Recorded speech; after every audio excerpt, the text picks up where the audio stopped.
There's something in the heart of God that He always wants to meet with His people. And that's exactly what He did in what we know of as the Tabernacle. My name is Chris Montgomery, pastor at Fraser Church, and thank you for joining us on this 8-week journey as we learn how to enter His presence.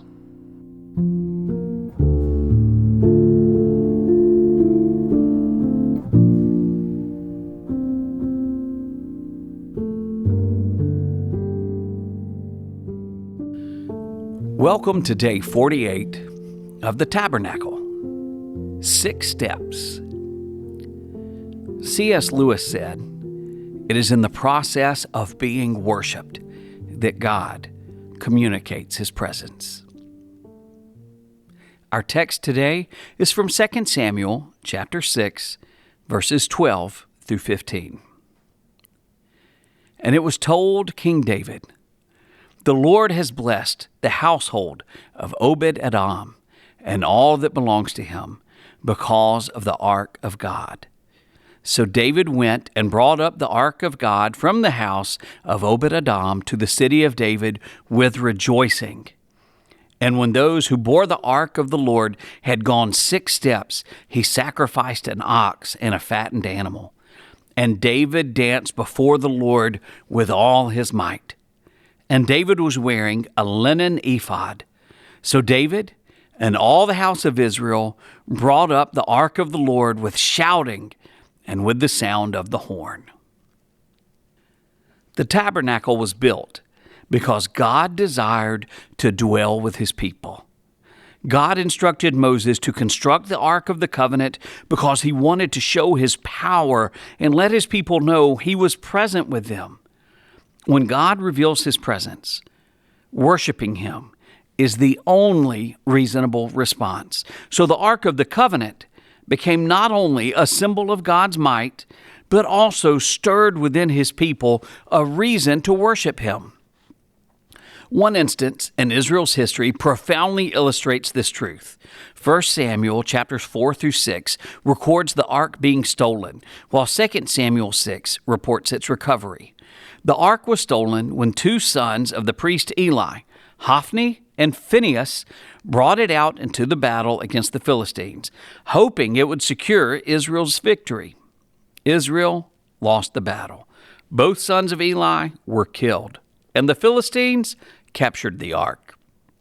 When a messenger brought word back to Eli of the deaths of his sons and the loss of the ark, he fell out of his chair, broke his neck, and died. Phinehas' wife was pregnant with a child, and when she heard the devastating news, she named her son Ichabod, which means the glory has departed. Israel's reaction to the ark's absence is extremely important. Israel immediately equated the ark's capture with the loss of God's glory. For them, no ark meant no God, which translates into no power or glory. Devastation filled their hearts because they believed that God was no longer with them until they recovered the ark. 1 Samuel 5 and 6 records the destruction that follows the Ark of the Covenant in enemy territory. The ark is taken from Ashdod to Gath to Ekron. Everywhere it went, people died or were struck with a plague of tumors. It didn't take the Philistines long before they wanted nothing to do with the ark they had stolen. So they put it on a cart pulled by new oxen and sent it back to the nation of Israel to a place called Beth Shemesh. When Israel tried to move the ark and someone touched it, 70 people died. Great fear fell on God's people because of the calamity surrounding the Ark of the Covenant. Because of their fear, the ark remained outside of Jerusalem for 20 years. That is a long time to feel like God is not with you. 2 Samuel chapter 6 records David's recovery of the ark. After 2 decades, David is passionate about God's presence being reunited with His people. So when he finally gets to the ark, The priests carry it 6 steps. Then they stop and offer sacrifices to the Lord and worship Him. David is so excited that he dances before the Lord. When you know what it's like living without God's presence and finally realize He is now with you, you must stop to worship Him. His presence and power result in praise and celebration. The Ark of the Covenant has an incredible history. God mightily displayed His presence through it while also bringing devastation to those who were irreverent about His power.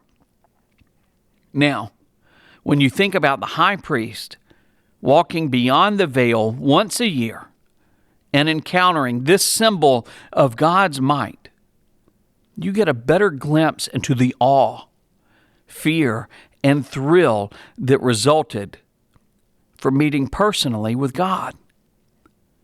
The God who Israel worshiped is the same God who meets with us. Never underestimate the transforming power and monumental privilege of encountering God through a personal relationship.